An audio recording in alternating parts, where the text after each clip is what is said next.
Welcome back to another episode of The Conscious Artist, a safe space for conversations around mental health awareness for musicians, artists, and all human beings. I am your host, Pallavi Mahidhara.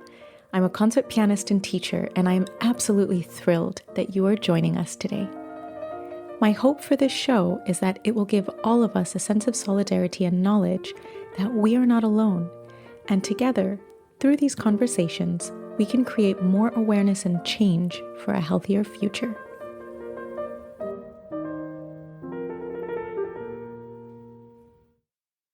Hello, and welcome back to another episode of The Conscious Artist. Today is a very special episode featuring some very talented young musicians from around the world.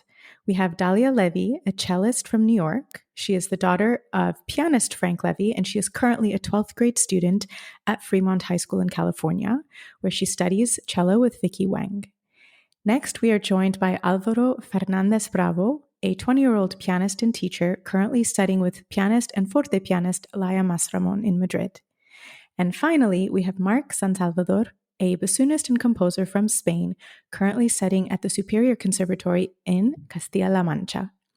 Please join me in giving a very warm welcome to my guests, Dalia, Álvaro, and Marc. It's great to be here. Thank you. It's very great to be here in this podcast. Thank you for having us.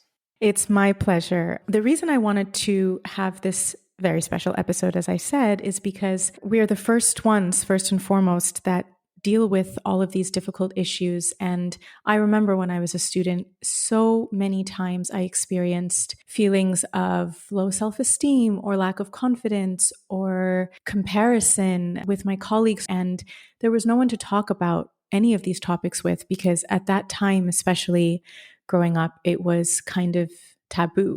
And the reason I started this podcast was partly because I realized how many of my colleagues and I experienced the same sort of feelings in school, and none of us ever talked about it. So I am so glad that now, after COVID, but especially by the time we've reached 2022, mental health and conversations around mental health are a very prominent feature in everyday life.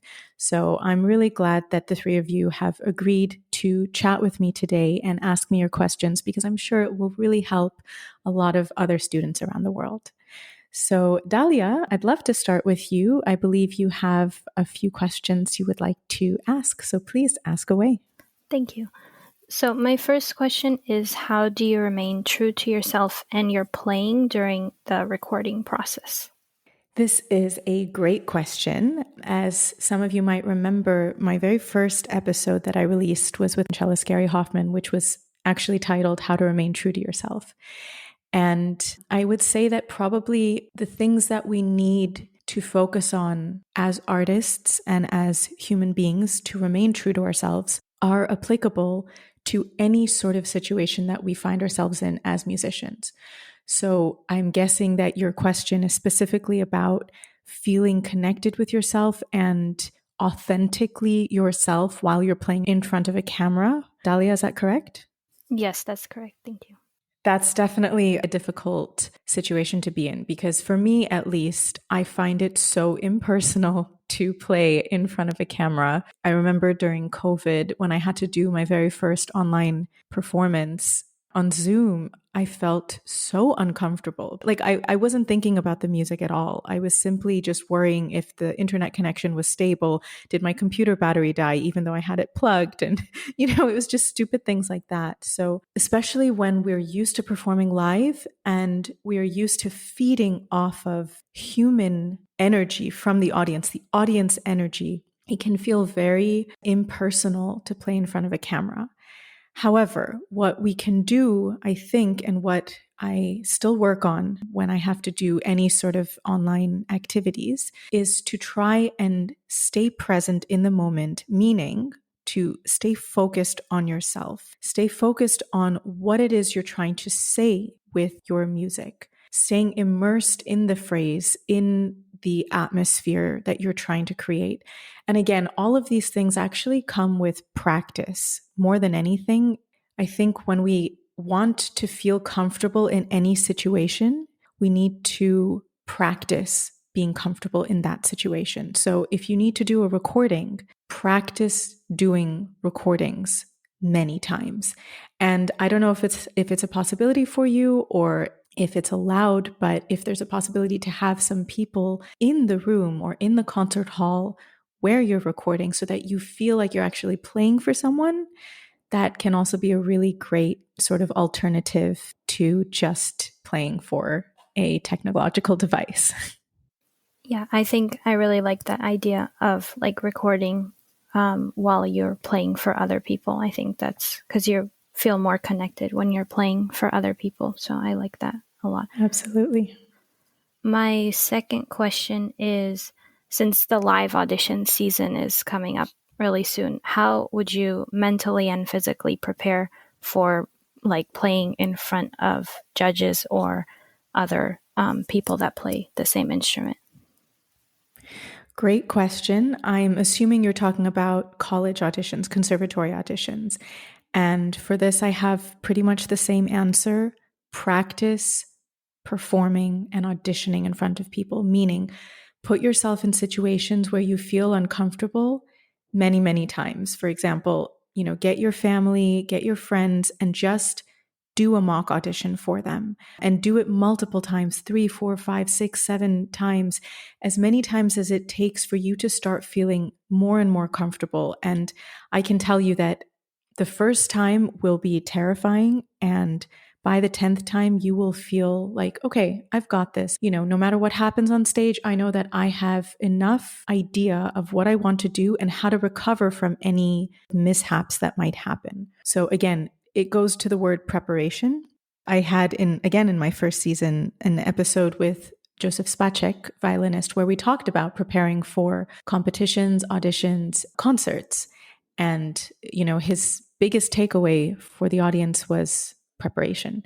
Preparation is key. So I would advise for both pre-screening auditions and live auditions, get yourself as uncomfortable as possible and as many times as you can, putting yourself in the situation that will, as closely as possible, simulate what will be the real audition. Thank you. And do you do anything like physically to prepare for either auditions or recordings? Because I know that, physical health is also really important when recording or auditioning. Absolutely. Physical health is important always. You guys are young, so your bodies are very adaptable right now. The health of your muscles is good right now. And I wish someone had told me this earlier, but I would advise to start working on your physical health already now. That means exercising, that means stretching, that means doing yoga or Pilates or running or kickboxing or whatever it is that you might like to do or you might find interest in. Because remember that when we exercise, it releases endorphins, dopamine, serotonin, all of the good chemicals and good hormones that our body needs to keep a clear mind. And what it also does, especially for pianists and cellists, we're sitting a lot when we're practicing and when we're playing. We are constantly sitting down.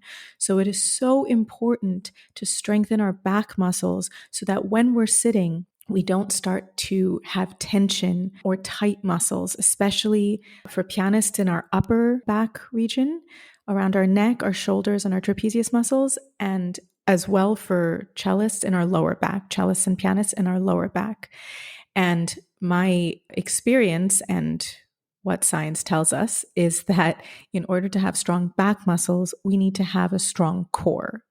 So again, exercising and physical health are not just about how one looks or toning your muscles or bulking up your muscles, if that's what you want to do, but it's really about putting your body in its optimal health position. Because when our body is healthy, our mind is healthy, and vice versa. Thank you, Pallavi. You're most welcome. Thank you for your questions. We will move to Álvaro now. Álvaro, as I mentioned in the beginning, is a pianist. And Álvaro, I'd love to know what questions you have for me today. Okay, so my question is, how has it been for you being a very successful pianist nowadays? How has it been for you to transition, let's say, from being a student, and as some of us know, a student from the great Bashkirov. To go from that to being independent and to going on stage feeling really sure about what you're doing without the help of any teacher? This is a great question. Thank you for this question. I will start off by saying I never feel sure of what I'm doing on stage. And that has not changed since my very first performance when I was a kid. I would say that I truly feel like a forever student. While I don't have formal lessons anymore, I'm always trying to learn from others, whether it is remembering what any of my teachers might have said, whether it's with the piece that I might be playing is something that I studied when I was younger and I've brought it back into my repertoire, or it's a new piece by a composer that I've worked on another piece with that teacher, or just simply, from what I remember about watching their lessons and observing their lessons with other students. I have noticed that as I've gotten older, I learn a lot by observing performances of great artists. One of my biggest mentors, alongside, as you mentioned, my great late Professor Bashkirov, has been Sir Andras Schiff. And, I'm not the type of person that likes to listen to a lot of recordings, especially when I'm learning something, because I feel that it clouds my own understanding and interpretation of a piece. Either what I'll do is listen to like 10 or 15 different recordings right in the beginning when I'm learning something just to get some inspiration, or I won't listen to any recordings at all until I really feel that I have some sort of idea of what I want to do, whether it's a good idea or not is irrelevant, but at least to have formed some sort of concept on my own. And then I will start listening to, again, several different recordings. I never like to fixate on one recording because when we do that, we tend, even unconsciously, we tend to start imitating what that person might be doing. And that takes us away from our unique interpretation. So with Sir Andras Schiff, for example, I will listen to many different recordings of his when I don't get the chance to see him live. And I learn so much just by observing him. So although I don't have a formal teacher anymore, as I said, I really still try to learn as much as I can from great artists and masters that I respect.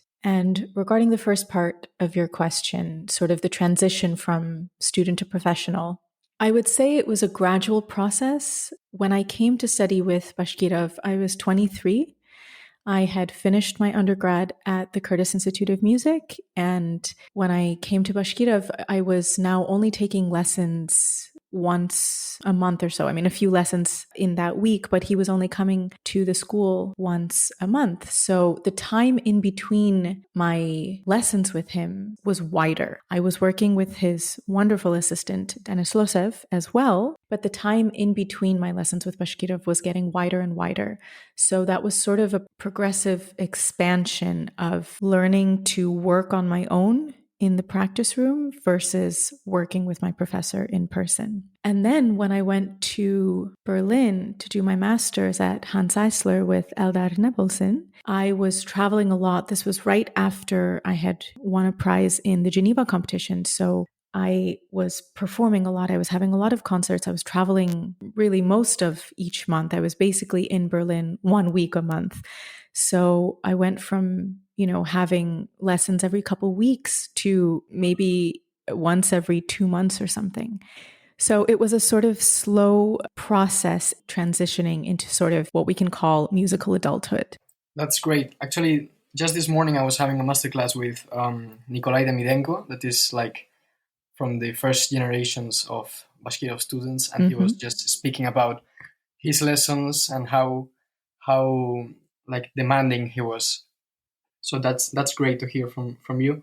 My second question was, have you ever felt, because I think this is probably the most common thing I've seen in people my age, have you ever felt this this feeling of being really aware of yourself?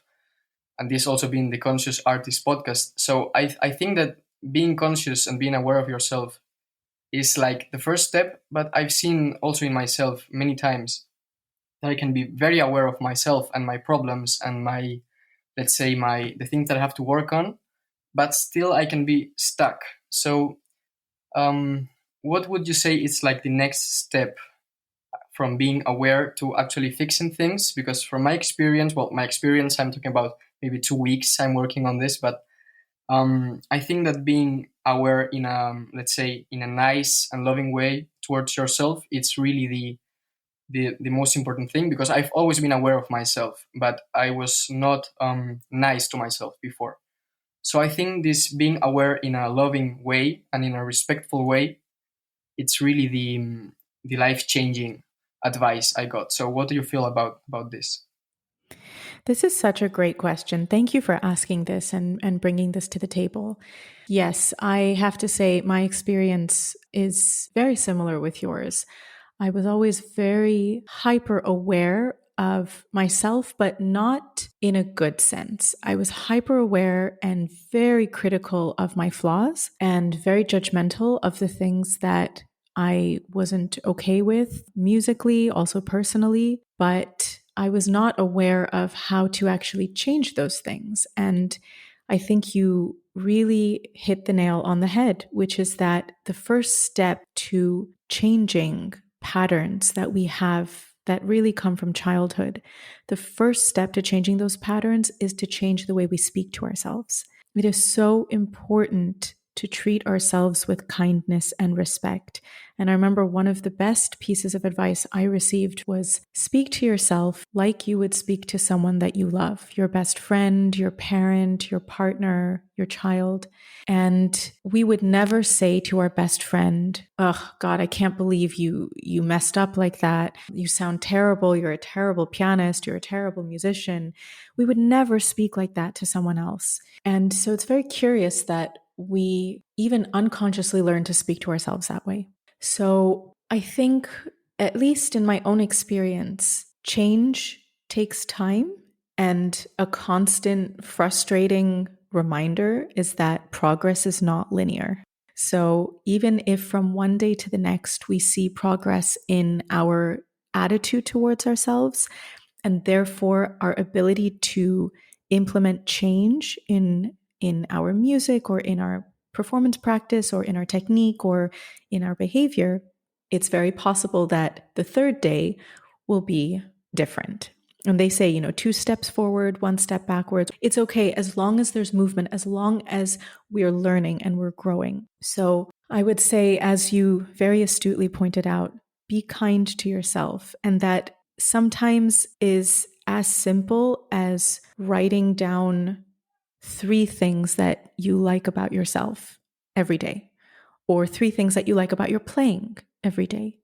And I remember a couple years ago during the pandemic when I started going to therapy, I remember there was a point where I struggled to say 3 kind things about myself. And it was really a wake-up call for me, because I knew that there are people that love me. I knew that there are people that, colleagues that respect me, admire my playing or what I have to offer as a musician.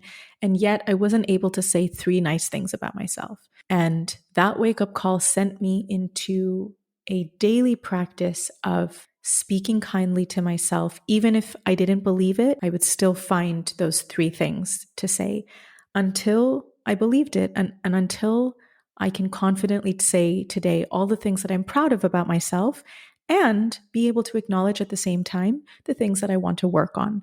But I no longer get stuck, and I no longer drown in the things that I feel need work. Yes, I love that you're so open about your process and going to therapy and writing these 3 nice things. Actually, I'm going to start doing that, because I know I'm going to have trouble with that at the beginning. So thank you for that. Absolutely. And my last question is, have you ever, well, I guess now you have, but me being 20, I haven't yet. So I'm struggling with this right now. Have you ever felt when you were studying that there were things that were actually coming from yourself and not from, because I am someone who loves to get inspired by recordings or teachers or books, whatever. So I've never really had the feeling that something was really coming from myself. And I've had these very funny experiences when I've been looking for something for months, and then actually I listened to someone doing it, like someone I admire. like taking that freedom in a certain passage, or maybe talking about practicing in a certain way, and only then I give myself permission to do it, even though I already felt like I needed it long ago.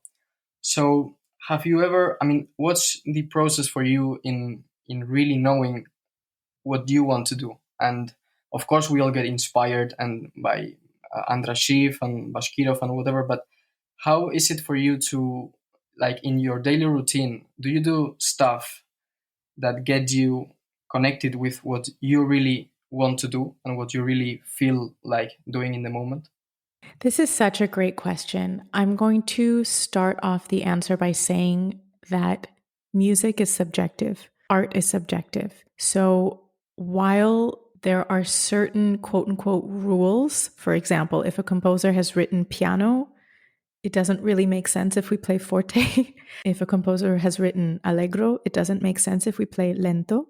But in terms of interpretation, there really is no one specific way. And I have absolutely experienced everything that you have described growing up, and I still do today. But what I've learned is that however I play a phrase intuitively is most likely how I feel it naturally. So, for example, what I like to do is when I'm learning a piece of music, I will read it several times, like just sight read it several times. Even if I know it by ear super well, even if it's a very famous work and I've heard it a million times, I've heard a million recordings, a million live performances, colleagues playing it, I will take the score and sight read it myself. And I will just observe, what is it that I do instinctively? What is it that I do naturally? Because that's generally what my intuition is telling me. That's generally what is coming from my gut, from my own interpretation. And it's funny you said that, because I have also experienced many times doing something musically because I believe in it, but not really trusting whether it makes sense or not until I've actually heard some great master do it. And then I think, oh, wow, okay, I already thought of that. All right, okay, now I can do that. And so, it's a constant process. It's a constant learning process. I would say also recording yourself can be a very useful tool, because often what will happen in the reverse way is that I will think that I really believe in this instinctive interpretation that I'm doing. And sometimes it will happen that I will record myself and I will go back and listen and realize that it doesn't make sense at all. So there's also that flip side that can happen. But I think to be able to trust yourself and be okay with, for example, believing in something, hearing yourself doing it on a recording and then realizing it doesn't work and figuring out how to adapt. Like, why does it not work? Is it because my timing is a little off? Is it because my voicing is not right? Is it because I'm rushing the phrase? Is it because I'm holding back too much? We're not always, we're honestly never objective when we play. And I think one of the hardest things to do is to actually hear ourselves in real time objectively while we're playing. So it sounds like this is a tangent, what I'm saying about recording yourself, but it's actually very, very connected and very related to developing our own ear and therefore our own intuition and our own trust with ourselves. Does that make sense? Yes, that's great. But do you actually record yourself as often now as you did before, or maybe less because you already feel like what you listen when you're playing is already what is happening? Or do you even record yourself more because you don't have a teacher and you use it like studying? I record myself more now, not necessarily because I don't have a teacher, but because I've learned that as I get older, the more that I learn, the less I know. Meaning that as I get older, when we're younger, and I don't think this is the case with you three, but many times when we're younger, we tend to think that we know a lot and we're very sure of our belief system and of what we're doing. And so I used to be very embarrassed to record myself when I was younger, because I thought that I could hear what I was doing and I thought that I knew what I was doing. And I have since learned that that's not the case. I can hear myself 1,000 times better now in real time, but I'm aware that it's not a foolproof strategy. So in order to reach my optimal performance interpretation each time, which is different every day, by the way, and every performance, and will always be different, which is part of the magic and the beauty of music. But in order to reach that optimal level in any given moment, I find it very helpful to record myself. And by the way, I actually also receive a lot of inspiration from recording and listening back because, as you say, now that I don't have a teacher, I need to be my own teacher. I think it's important to always be your own teacher, even when you do have somebody that you're working with on a regular basis. But there are things sometimes when I record that I'm not even aware that I'm doing, and I actually like that, and then I pay attention to it, or I suddenly hear a middle voice that I realize I wasn't paying attention to enough, or maybe my voicing is a little bit off, whatever it is. So I would say that I record more now, but as you mentioned in the beginning of your question, it's about being conscious of what you're doing always, and being mindful of what you're doing so that nothing happens on autopilot. Thanks so much. That's really very helpful. Thank you so much, Álvaro and Dalia, for your questions. And Marc, now I would love to hear from you. Okay, so my first question is, I've been having a lot of trouble in how to deal with like a mental and physical pain, even when on an orchestra or school auditions, because whenever I have like an orchestra tryout or something along the lines of it, I sometimes suffer from a lot of nerves, a lot of panic attacks, and even like chest pain or tachycardia and these kind of things. So I would love to hear from you. So what do you have to say about that? So how can I deal with this? First of all, thank you for your question and sharing this with us. I would say that I'm not qualified to give you concrete advice about what you can do, but I will say that I think it's important to speak to a professional about this. If you have a therapist that you see, if you have a psychologist or a psychiatrist that you see, if not even your primary care physician, your primary doctor, because, taking care of one's mind and one's body, it's easy to say, speak kindly to yourself, get good exercise, get good sleep, eat well. But there are some things that are beyond our daily control. And panic attacks, anxiety attacks, chest pains, all of these kind of things are quite acute symptoms of, I would say, probably anxiety, stress, things that are part of our daily life. But when you're having such strong reactions to something like an audition, perhaps there are other things that can help you. Sometimes things like meditation or breathing exercises, tapping exercises, maybe something like this, different types of meditation exercises could help. But I would truly recommend speaking to a professional about this. I've also experienced like anxiety and like sometimes panic attacks. So I think one thing that really helps is noticing like 5 things that you can see. And I'm not exactly sure how it goes, but like it has to do with the 5 senses, but it really helps to sort of ground yourself when you're going through a lot of anxiety or a lot of stress in that moment. So it really helps to sort of center yourself in the moment right now. This is a great thing that you've mentioned. This is called the 5-4-3-2-1 technique. It is 5 things that you can see, 4 things that you can touch, 3 things that you can hear, 2 things that you can smell, and 1 thing that you can taste. And this is an immediate way, as Dalia says, an immediate way to bring yourself back to the present and sort of disassociate with any of the stress that you are dealing with at that given moment. So thank you, Dalia, for that. Nesta, I also had trouble dealing with insecurities and low self-esteem from seeing my musician colleagues. Like, they are obviously older than me, like they are on their 30s or 40s. So they've reached so much more at my age than I have. So how can I deal with this insecurity that I'm not good enough for my age, or that like I'm not giving enough of my potential? Thank you for this question and for your vulnerability, because I know that a lot of people, a lot of students, a lot of professional musicians, a lot of non-musicians probably have experienced this feeling. And the first thing I want to say is that everyone has their own timeline. No one needs to fit into the timeline of someone else. Just because someone did something at your age does not mean that you are a failure or that you are falling behind if you are not doing the same thing at that age.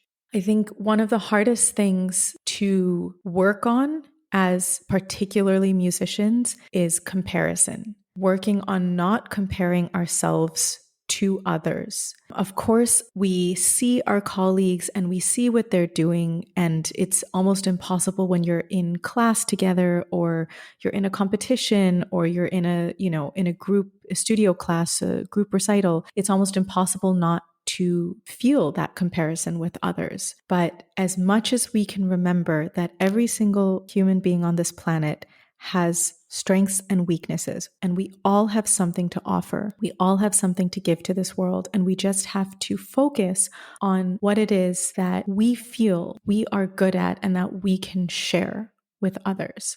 It's easy to say don't compare yourself to someone else. It's very hard to actually implement it into practice. So, for example, for myself, what I like to do every time I find myself comparing to someone else, I like to remind myself, this kind of ties back to Alvaro's question earlier. I like to remind myself of the things that I feel are my strengths. And, right now we're speaking specifically about music. So what are the things as a pianist that I know I bring to the table? What are the strengths that I have? And I remind myself of those things. I'm actually much prouder of where I am today as an artist and as a human being than I've ever been in my life. And I hope that every year I can say that, because as long as we're working on growing and evolving and learning and expanding our minds more, we are always winning. And what I said earlier, there is no one speed for everyone. Everyone has their own path. Everyone has their own timeline. And, sometimes even I feel like, well, at my age, maybe I should have accomplished X, Y, Z. And then I think, you know what? No, nothing that is meant for me is going to pass me by. So if something hasn't happened yet, it's because it's not that time for me yet. There are other things that have happened for me much younger that haven't happened for other people. It's just not their time yet. There is no one timeline that's universal for all people. So as much as you can kind of remind yourself of that on a daily basis, I think that might help to take away the negative aspect of comparison. Does that make sense? Yeah, I think I understand that, of course. And I also had not as a comparison to others, but as to discrimination. I've been a lot of times discriminated because I'm into different lives. In this case, is music, or for example, I'm not into everyone's style of life that society dictates us. And I've been dealing with a lot of this pain that I've received. How should I deal with this? This is a really great question, and I'm very sorry for you that you have been struggling with this and that people have made you feel discriminated against. I will say, I'm joking, but the haters are going to hate. Basically, what that means is, people often project their own insecurities on others. So if someone is making you feel bad or is bullying you or making fun of you for doing something that is quote unquote outside the norm, sometimes it can be a reflection of what they lack within, like maybe it's something that they feel envious of. But to be honest, it's not really our responsibility to worry about what someone else is dealing with. It's our responsibility to focus on ourselves. So again, as long as you are confident about what you're doing, as long as you are doing things that bring you joy, as long as you're doing things that make you happy, that inspire you, that give you a purpose, a sense of purpose and a sense of direction, it doesn't matter what other people say. Of course, it's hurtful. Of course, it's painful. But the more we can learn to disassociate what other people project on us, the better boundaries we're able to have around ourselves. And as long as we take other people's comments personally, it will hurt us. But as I said before, when we start to realize that most of the time people's behavior is a reflection of themselves and not of us, then we're able to disassociate more. We're able to separate that more. We're able to put a boundary, a protective wall around ourselves where someone's unkind words cannot permeate through that wall, through that safe bubble that we create around ourselves. So, like I said, there's no one timeline for everyone. There's no one path for everyone. And it is unfortunate that society likes to put us in boxes, likes to make us feel that there is only one path. But I talked about this again in the first season with my second guest, Nick Kendall. The episode was called What is Success? And we talked about how there is no one definition of success, how there is no one path. And even though classical musicians often feel like we have really one or two paths that we can follow in life as a classical artist, it's actually so much wider than that. And 5, 10, 15, 20 years ago, I would never have thought that I would be doing a podcast on mental health awareness. So it just goes to show that as long as we continue to trust what we're doing, trust the message that we want to put out there, and follow the things that we really connect with and that bring us joy and happiness, we will find our path and our way. And sooner or later, those negative voices, whether they come from inside or outside, will slowly start to fade. Thank you very much, Pallavi. That really means a lot. You're most welcome. I want to thank all three of you for being here today. You had such great questions, and I am very grateful for your vulnerability, your bravery, and your courage to be on the podcast with me today and to share with everyone your own struggles and your own paths in your musical journey, because I know it will help a lot of other people. So thank you, Álvaro, Dalia, and Marc, for being here. Thank you so much. Thank you. Thank you so much. Thank you all so much for listening. I am truly grateful for the support from each and every one of you. If you would like to submit any questions or topics for us to address on the show, you can send us a message on our Instagram page @ConsciousArtistPodcast. Help us to spread more awareness by sharing this episode with your friends, your colleagues, your teachers, and your students. And don't forget to subscribe wherever you get your podcasts. Sending you all so much love and strength to tackle this week, and we'll see you next Monday for another episode of The Conscious Artist.